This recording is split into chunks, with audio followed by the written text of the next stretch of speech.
તો જ્યારે આ બધું આપણે કરિયરની બધી વાત કરી, પણ છેલ્લે બધી વસ્તુ અટકે છે પૈસા ઉપર. પૈસા. બરાબર. તો આ જે ફાઇનાન્સ જે છે એને યુથે કઈ રીતે મેનેજ કરવું જોઈએ, અથવા તો આમાં કોઈ માતા પિતાનો બી રોલ હોઈ શકે કે જ્યારથી એ છોકરો નાનો છે ત્યારથી એને ફાઇનાન્શિયલ એજ્યુકેશન આપવું જોઈએ. ABCD શું શીખા આપણે? A for apple, B for બોલ. C for cat. ભૂલ કરી ગયા. A for account, B for billing, શું વાત છે. C for cash flow, D for deposit, E for investment, I for investment, E for આવી ABCD શીખવાની જરૂર હતી. આપણને શીખવામાં નથી આવ્યું કે કેશને મેનેજ કેમ કરાય, પૈસાને મેનેજ કેમ કરાય, એકાઉન્ટને મેનેજ કેમ કરાય. બધાથી મોટી વાત કે મની મેનેજમેન્ટ શીખવવાનું આવ્યું નથી, એટલે પ્રોબ્લેમ થઈ રહ્યા છે. તમે જોયું હશે કોરોનાની અંદર ખાલી 2 મહિના બધું બંધ રહીને લોકો રોડ પર આવી જાય. આવી સ્થિતિ આપણી હતી. જ્યારે ગામડાવાળાને કાંઈ ફરક ના પડ્યો. બોલો, એ તો મોજ. એ તો માજાના રોટલાનો ઓળો ખાઈને આ ટહકા કર્યા. અને સિટીવાળાને તકલીફ પડી. કેમ કે આપણું મની મેનેજમેન્ટ છે ને એ બહુ પુઅર છે. અને એનામાં સૌથી મોટો જો કોઈનો રોલ હોય તો એજ્યુકેશન સિસ્ટમનો બી છે. તમે મને કહો તો 1 થી 12ના શિક્ષણમાં કઈ જગ્યાએ એવું શીખવવામાં આવે છે કે બચત કરવી જોઈએ? કઈ જગ્યાએ એવું શીખવવામાં આવે છે કે 100 રૂપિયાની આપણી આવક હોય તો 30 રૂપિયા આપણે રોકાણ કરાય, 30 રૂપિયાની બચત કરાય, 30 રૂપિયા ખર્ચ કરાય, 10 રૂપિયા આપણે એવી જગ્યાએ મુકાય કે જેમાં આપણે તકલીફ પડે તો આપણે એનો ઉપયોગ કરી શકીએ. નથી શીખવવામાં આવતું ને. એટલે જે શીખા નથી એ જીવનમાં વાવવાનું થાય, બહુ તકલીફ પડે. એટલા માટે મની મેનેજમેન્ટ શીખવું બહુ જરૂરી છે. સેકન્ડ, લોકોને શોર્ટકટ બહુ જોઈએ છે દોસ્ત. આ શોર્ટકટ છે ને એ ગેમ બહુ ડેન્જર છે. તમારી આ ફ્રેમ જોવે ને સાગર કાથરોટિયા શો અને સાગરનો આ યુટ્યુબ શો, ને તો તમારા ગામના આજુબાજુના લોકો એમ વિચારે મારે સાગર થઈ જવું છે. શોર્ટકટ. પછી એ ભૂલી જાય છે કે શોર્ટકટ છે ને દુઃખ બહુ આપે. શોર્ટ ટર્મ પેઇન છે ને એ લોંગ ટર્મ ગેઇન આપે, અને શોર્ટ ટર્મ ગેઇન છે ને એ લોંગ ટર્મ પેઇન આપે. લોકો છે ને શોર્ટકટ શોધે છે, પણ આ દુનિયામાં કોઈ શોર્ટકટ ક્યારેય યુવાનોને સફળ થતા. જેટલા પણ યુવાનો આજે ફ્રસ્ટ્રેટ થયા છે ને દોસ્ત, એમાંથી વધારે યુવાનો શોર્ટકટમાં થયા છે. જેમાં છે બધી ઓનલાઈન ગેમિંગ, પછી ન કરવાના કામો, બેટિંગ સિસ્ટમ, બરાબર. અહીંના પૈસા અહીંયા, અહીંના પૈસા અહીંયા, ઇન્ટરેસ્ટ પર પૈસા લઈને આપણી કેપેસિટી કરતાં વધારે આપણા પર બોજ લઈ લેવો, બરાબર. નાનું સાહસ કરવામાં મોટો શો ઓફ કરવો. તમે સમજો, તમે એક નાનો બિઝનેસ કરો છો તો તમારા શૂટ અટાયરને એવા હોય કે લોકોને લાગે કરોડોનો માલિક હશે, બરાબર. આ બધી વસ્તુઓ બહુ પરેશાન કરે છે. શો ઓફ કારણે આ બધું શો ઓફ બહુ વધી ગયો છે. અને યાદ રાખજો, દેખાડો તમને કોઈ જીતવા નહીં દે. જેટલું તમારું મૂળિયું અંદર હશે ને, તમે જો ચેક કરો, જેનું મૂળિયું અંદર જાય ને એની મજબૂતાઈ વધે, બરાબર. 2 વ્યક્તિ હતા, એક શિક્ષક અને એક સરકારી કર્મચારી. સરકારી કર્મચારી 6 વાગે છૂટી જાય. 6 વાગે છૂટ્યા પછી એની આજુબાજુના જે મસ્ત મજાના વૃક્ષો હોય અને મસ્ત રીતે વાવે. થયું એવું કે એક દિવસ બંનેને વૃક્ષ ગિફ્ટમાં આવ્યા. પેલા મહેનત કરતા વ્યક્તિને બી આવ્યા ને એક સરકારી અધિકારીને બી આવ્યા. તો બંને વૃક્ષ એક જ દિવસે વાવ્યા. પેલા ભાઈ સવારે પાણી પાય, સાંજે પાણી પાય, મસ્ત મજાનું કામ કરે. પેલો ભાઈ જ્યારે નવરો થાય ત્યારે પાણી પાય. આવી રીતના 7-8 વર્ષ વીતી ગયા અને બહુ મોટું એક આમ વાવાઝોડું આવ્યું. તો જેણે બહુ કેર કરી હતી ને એનું વૃક્ષ પડી ગયું, અને પેલું વૃક્ષ એમાં જ ઊભું હતું. એટલે પેલા ભાઈના મનમાં સવાલ થયો કે આ મારું વૃક્ષ પડી ગયું ને તમારું ઊભું છે, તમે તો કેર જરી કરતા, હું તો રોજ પાણી પાતો હતો. દીકરાજી આવું કેમ થયું? પેલા ભાઈ આન્સર આપ્યો કે તમે રોજ પાણી પાતા હતા ને એટલે એના મૂળિયાએ તાકાત જ ના લગાવી. એને મળતું હતું 6 વાગે એટલે વ્યવસ્થામાં ન ગયા, અને હું નહોતો પાતો ને 5-5 દિવસ સુધી, એટલે મૂળિયાઓ વિકસી ગયા, એટલે મજબૂતાઈ પકડાઈ ગઈ. આપણે આપણા બાળકોને શીખવવું પડશે કે મની મેનેજમેન્ટ છે ને આવનારા સમયની ડિમાન્ડ છે. બાપા બહુ સરસ ડાયલોગ બોલતા, અત્યારે આ dialogue out of the track લાગે છે લોકોને. જેટલી ચાદર હોય ને એટલી સોટ તળાય.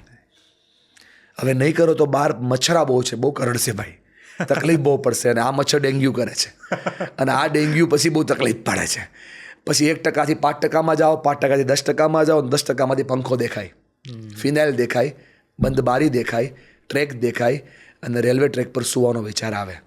જો આ વિચારો ના કરવો હોય તો મની મેનેજમેન્ટ કરો. 1 રૂપિયાના આવક સામે 1.5 રૂપિયાનો દેખાડો માણસને પાડે છે, પાડે છે ને પાડે છે. લગ્નમાં કેવા ખર્ચા કરે લોકો, કેવા ખર્ચા કરે. અંબાણી પાસે શીખો. લગ્નનો ખર્ચો ખાલી 1% કર્યો કુલ વેલ્થનો, અને આપણે પાસે કરોડ રૂપિયા હોય તો 90 લાખના લગ્ન કરે. સારું કહેવાય, કરવા જ. પૈસા હોય તો ધોમ ધોકાર કરો, જલસો પડે એમ કરો. વ્યાજે લાવીને ન કરો. ઘણા વ્યાજે લાવીને, હા. અને અમારા સુરતમાં તો બહુ મોટો ટ્રેન્ડ ચાલે, લોકો ફાર્મ હાઉસ રાખે. લગનમાં માટે. વાડી નહીં, ફાર્મ હાઉસ. પછી ફાર્મના પૈસા બાપા વાડી જે હોય ને ગામડે હાથ બાર, એ ફાર્મ વેચીને ભરે. તકલીફ એ પડે, એન્ટ્રી પાડવી છે બધાને. એન્ટ્રી પાડવામાં બાપાની એક્ઝિટ વિખાઈ જાય.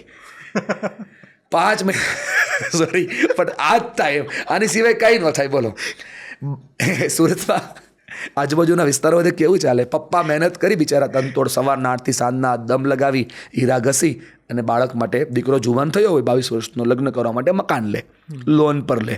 એટલે 15 વર્ષની લોન કરે. છોકરાના લગ્ન કરે, લોન કરે. શ્રીમત કરે, લોન કરે. બચ્ચું આવે ભણાવવા માટે, લોન કરે. તો દાદાએ પોતરાને વારસામાં શું આપ્યું? લોન. આના કરતાં આપણા દાદા હારા હતા. આપણને વારસામાં સંસ્કાર આપ્યા હતા યાર. ઓલી માવડીઓ ભણી નહોતી ને તો આપણે ડૉક્ટર, એન્જિનિયર, વકીલ થઈ ગયા. અને આજની માઓ બહુ સારી ભણી ગઈ છે ને તો છોકરાઓ રીલું બનાવે છે. થોડું ડિફિકલ્ટ તો છે યાર, થોડું સમજવું પડે એવું છે નહીં? અઘરું છે, મને એવું લાગે છે. પણ મનીષભાઈ, અત્યારે જે આપણે સેવિંગની એની વાત કરી, બરાબર, પણ એ સિવાય આજે બધી ઓનલાઈન ગેમિંગ ને એવું બધું છે. એમાં આજનો જે યુથ છે એ ધારો કે ક્રિકેટ મેચો ચાલે છે, ફૂટબોલ મેચ ચાલે છે, તો એમાં પૈસા લગાવે છે. પેલું તો જે બેટિંગ હતું એ બધું તો અલગ હતું, પણ હવે ઓનલાઈનનો આખું થઈ ગયું. બહુ ક્લિયર વાત કરો, ખોટું કરવું જ નથી. તમે જો ખોટું હશે ને, પ્રમુખ સ્વામી મહારાજ એવું કહેતા, કદાચ તમારા માધ્યમથી કહેવાય કે નહીં મને ખબર નહીં, પણ વિચાર આવે છે એટલે કહી દઉં. પ્રમુખ સ્વામી મહારાજને કોઈ સવાલ પૂછ્યો કે મહારાજ ખોટું કરેલું છુપાઈ જાય? મહારાજ એક જ વાક્યમાં જવાબ આપ્યો કે તમારે 2 લોકોને કૂવાની અંદર ઉતરી જવાનું, એક વ્યક્તિને એમ જ બહાર આવી જવાનું, એક વ્યક્તિને લેટરિન કરીને, છી કરીને બહાર આવવાનું. તમે બહાર આવો ને એ પહેલાં તમારું મળ બહાર આવશે. મતલબ ખોટું છુપાતું નથી. તમે ઇન્ફ્લુએન્સર છો ને, તમે લોકોને ઇન્ફ્લુઅન્સ કરો છો ને. જે લોકો ગેમ રમે છે ને એને પહેલાં તો કોઈ એકવાર ગેમની જાહેરાત જોઈ હતી ભાઈબંધ, નહીં તો નહોતા રમતા. આ દુનિયામાં જે વ્યક્તિના હાથમાં સિગરેટ આવે એ પહેલી સિગરેટ કોઈ વ્યક્તિ પોતાના પૈસે લેતો નથી. પહેલી વાર કોઈ બંક પોતે જાતે મારતો નથી. પહેલી વાર કોઈ દારૂ, ડ્રિંક હાથે ખુદના પૈસે કરતો નથી. એને કોઈ કરાવે છે ને તો જ કરે છે. આખી દુનિયા ઇન્ફ્લુઅન્સથી ચાલે છે ને. મારા હાથમાં જ્યારે માઇક આવ્યું અને મારા જ્યારે મિલિયન્સ ઓફ ફોલોવર થયા ત્યારે મેં પહેલું ડિસાઇડ કર્યું કે હું એવું ક્યારેય કોઈ વસ્તુ ઇન્ફ્લુ નહીં કરું કે જેમાંથી લોકોના કરિયરને, લોકોના જીવનને અને કોઈ માના દીકરાને તકલીફ પડે. આ સુધીમાં મોદી સાહેબે તો કાલે કહી દીધું ને કે જે લોકો આનું પ્રમોશન કરશે ને 3 વર્ષની જેલ થશે. આજ સુધીમાં મનીષ વગાસિયાએ ક્યારેય પણ કોઈ ગેમનું કે કોઈ પણ પ્રકારની આવી ઓનલાઈન એક્ટિવિટીઓનું પ્રમોશન કર્યું જ નથી. લાખો રૂપિયાની ઓફરો છતાં તમને એપ્રિશિએટ કરું છું દોસ્ત, તમે પણ આવું કરતા નથી. કારણ કે હું એ જ વિચારતો હતો કે હજી તો અમે તો જે શરૂ કર્યું છે, બરાબર, તો આટલી બધી મેલ આવતા હોય ગેમિંગ પ્લેટફોર્મને પ્રમોટ કરવા માટેના, બરાબર, તો તમને કેટલા આવતા હશે? બહુ બધા. એક નામ નહીં લઉં પણ એક કહું, મારો એક ડાયલોગ બહુ ફેમસ થયો છે, ધારવાનું બંધ કરો, પૂછવાનું ચાલુ કરો. મારે યાર બોલો તો એકવાર, ધારવાનું બંધ કરો, પૂછવાનું ચાલુ કરો. હવે જો ચેન્જ કરીએ, આ કાપી લેતા નહીં. ધારવાનું બંધ કરો અને ખાલી જગ્યા રમવાનું ચાલુ કરો. ખાલી જગ્યા પૂરી લેજો, સમજાઈ જશે. સમજાઈ ગયું? પેલો બોલે છે કે આ રિસ્કી છે અને તોય રમવાનું. આની તમને લત લાગી શકે છે તોય રમવાનું. ઓલો બાપો ઘરે રોજ બોલે છે કે બેટા 11:30 ઘરે આવી જાઓ, તો એ આપણને સંભળાતું નથી. અને પેલો રમે તો આપણે રમવું છે. 1 મિનિટના વિડીયો બનાવવાના 3 લાખ રૂપિયા મને ઓફર કરેલા, 9 મહિનાનો કોન્ટ્રાક્ટ, અને દર મિનિટનો ચાર્જ ચૂકવે. એટલે હું ઘરે બેઠો રહ્યો ને વિડીયો બનાવી તો દર મહિને મને 27 લાખ રૂપિયા આવે.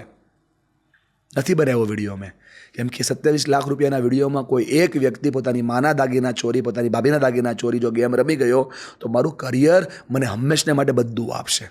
ક્યારેય ના બનાવવું જોઈએ. જેટલા ઇન્ફ્લુઅન્સરો મને સાંભળી રહ્યા છે, હવે તો તમે નહીં જ બનાવો જેલ આવી એટલે, પણ હજુ બી આના ઓપ્શન્સ નીકળે તો આ કામ નહીં કરવું જોઈએ. આ ખોટું કામ છે. ખોટી વસ્તુને પ્રમોટ નહીં કરો. તમારી પાસે પ્રમોટ કરવાની વસ્તુઓ ક્યાં ઓછી છે, તમે કરો. ઘણું બધું આવતું હોય છે. અને મને સ્પીકર બનવામાં રસ જ નથી. આઈ એમ નોટ મોટિવેશનલ સ્પીકર. મને તો ઇન્સ્પિરેશન આપવામાં રસ છે. શિક્ષક બનવું છે. લોકોએ શીખવાડ્યું હતું વર્ષો પહેલાં, એ હું શીખું છું અને શીખીને શીખવાડું છું. બસ આમાં મજા છે. અને તમને એમ લાગે ને કે આપણે ઇન્ફ્લુઅન્સ નહીં કરીએ તો શું આ લોકો, ઘણા લોકો મને કહે તમે નહીં કરો તો એ ગેમ તો રમવાના જ છે ને એમ. એ ભલે રમે પણ હું એનો નિમિત્ત ના બનવો જોઈએ, એનો માધ્યમ હું ના બનવો જોઈએ. આ ભૂલો આપણે જ કરીએ છીએ. આપણે શું કરીએ ખબર? આપણે પેલું કરીએ કે ભાઈ વૃક્ષો બચાવો એમ કરીને આપણે મોટા મોટા પ્રમોશન્સ કરીએ. હવે એ જે બેનર છે ને એ આપણે પાછા કાગળમાં જ લગાવીએ જે વૃક્ષોના બન્યા છે. આપણે ચોક પર ઊભા રહીને કહીએ અવાજનું પ્રદૂષણ કરવું જ ના જોઈએ. અવાજ પ્રદૂષણથી બધાને લોકો બહુ તકલીફ પડે છે. અત્યારે બધા બિટ્સ ઘટી ગયા છે તો, અને પછી માઇકમાં બોલીએ. સમજાય છે ને? આપણે સવારમાં વહેલી 5 વાગ્યામાં રેલી કાઢીએ, ડ્રગ્સ ફ્રી ઇન્ડિયા, હાથમાં બેનર લઈને લોકો નીકળે, 2,000 લોકો. જે ડ્રગ્સ લેતા હોય ને 11:30 ઉઠે, રેલી પૂરી થઈ જાય. તમે 7 વાગે સંમેલન કરો કે ભારત નશામુક્ત થવું જોઈએ, 6:45 ડોઝ લેવાઈ ગયો હોય ભાઈ, નો ભેગું થાય. એટલે દરિયાના કાંઠે એક છોકરો માછલીઓ પાણીમાં નાખતો તો દાદાએ આવીને પૂછ્યું કે ના નકાય બેટા, આ 2,000 5,000 માછલીમાંથી તું શું કરી શકે? છોકરાએ જવાબ આપ્યો કે આ 2,000ને બચાવી ના શકું, એકને બચાવવું તો મારું આવું સાર્થક છે, મારા શબ્દથી કોઈનું જીવન બદલે મારું બોલવું સાર્થક છે. વક્તામાં અને બકતામાં બહુ લાંબો ફેર ન હોય ભાઈબંધ. બકતા બકે અને વક્તા શું, હું આખી દુનિયા ન બદલી શકું સાગરભાઈ, એક વ્યક્તિ આખી દુનિયા ના બદલી શકે, પણ એક વ્યક્તિની દુનિયા બદલે તો મારું બોલવું સાર્થક છે. એને એ ઉપર જ કામ કરવું છે. હા, થોડી તકલીફ પડશે, વાર લાગશે, પણ જ્યારે આ સમય આવશે ત્યારે લોકોને ખબર પડશે કે આ વાત સાચી છે.